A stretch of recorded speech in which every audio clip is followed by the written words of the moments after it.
ایک آدمی حضور اقدس صلی اللہ علیہ وسلم کی خدمت میں حاضر ہوا اور کہنے لگا، ہائے میرے گناہ، ہائے میرے گناہ۔ اللہ کے پیارے حبیب نے جب اس کے درد برے کلمات سنے تو اللہ کے پیارے حبیب نے اس آدمی سے کہا، یہ دعا پڑھو، اللہم مغفرتک اوسع من ذنوبی ورحمتک ارجع عندی من عملی۔ اے اللہ، آپ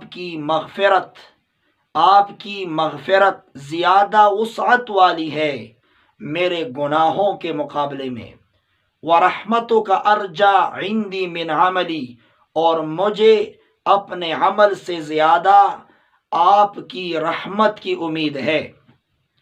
یہ کلمات جب اس آدمی نے پڑھے تو اللہ کے پیارے حبیب نے کہا، دوبارہ پڑھو۔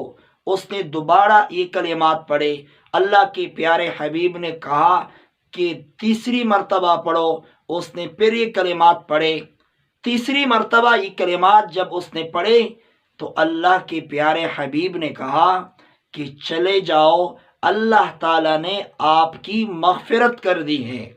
سبحان اللہ، کتنا مختصر عمل جب سچے دل کے ساتھ کوئی توبہ کرتا ہے، اللہ کے حضور گر گڑاتا ہے اور اس طرح توبے کی کلمات پڑھتا ہے تو اللہ کو اپنے بندے پر رحم آ جاتا ہے اور اللہ تعالیٰ اس بندے کو معاف کرتا ہے۔ اللہ تعالیٰ ہم سب کی عمل کرنے کی توفیق عطا فرمائے۔